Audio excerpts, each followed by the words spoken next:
This is Barry Heads with Sharp Counsel. Thanks for tuning in today. We're going to have a quick sharp snippet again today. This is from our future series, and we're going to title this snippet, Your Future Team. Your Future Team. And in the future series, we're basically looking at how do we process the future and how do we see it? Because as you know, and I've said numerous times now, the difficult thing about predicting the future is that the future is a difficult thing to predict. So let's get into it. The first nugget that I want to talk about, which includes your team, is what team will you need for the future? Think long and hard about this because these people will have or will hold the power to fulfill your vision. Think long and hard about this. What team will you need for the future? I see so many people starting new projects alone, and that's okay. Um, but what we find is that we work best in groups. We get things done faster in groups. We become more creative in groups. Diversity is a gift. It definitely is. Now you might need to find that vision alone and in your quiet time. You may need to, for some people, get away and go to a resort or get away from your home and go to the library and just spend hours and hours thinking about your vision or your goals in private.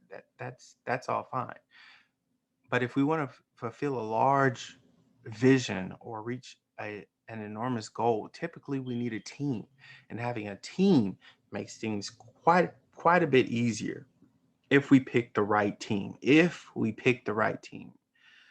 For instance, presidents have a transition team. So while they're on the campaign trail, they're going through the primaries and they get to the general election, et cetera, et cetera.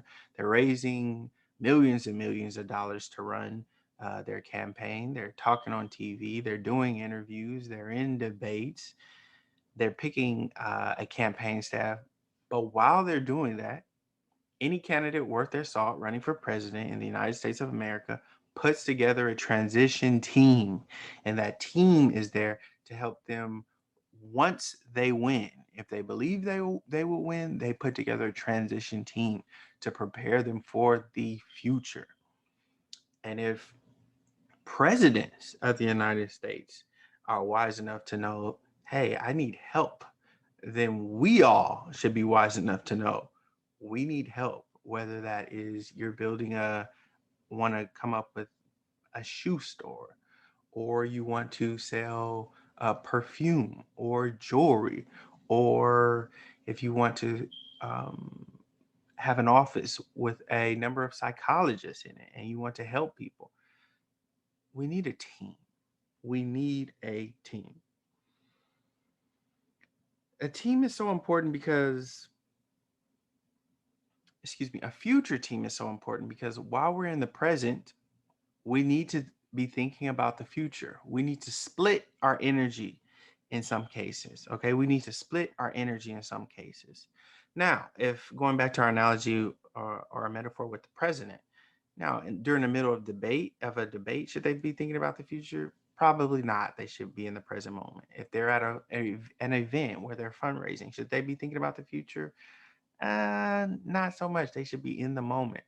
But during their run for office, they should set aside time to process and think about what will be coming in the future. Because if they don't, they're setting themselves up for failure in the future. Okay? They're setting themselves up for failure in the long term. In the case of the example, if you win, whether that's you're running for president, you are building a new office, you are building a new business. If you win, you'll find yourself in a panic, unprepared, and eventually failing because you didn't plan for the future. You didn't prepare for the future, and you didn't establish a team to take you into the future. Okay. So we don't just develop a plan, but we develop a team. A plan is great, but if there is no one in place to implement it, you're still failing. You're still failing.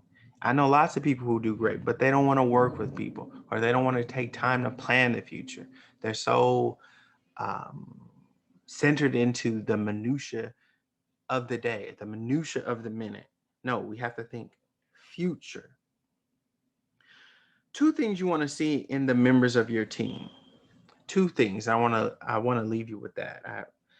Two things you'd like to see in the members of your team, and that is, one is harmony, and the second thing is integrity.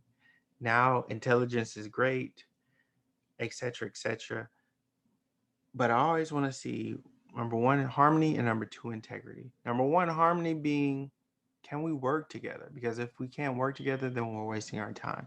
And number two, integrity, because I don't want to, as a leader of a group, a team, an organization, I don't want to have to micromanage people. I don't want to have to look over my shoulder every 5 minutes. That wastes energy. That wastes time.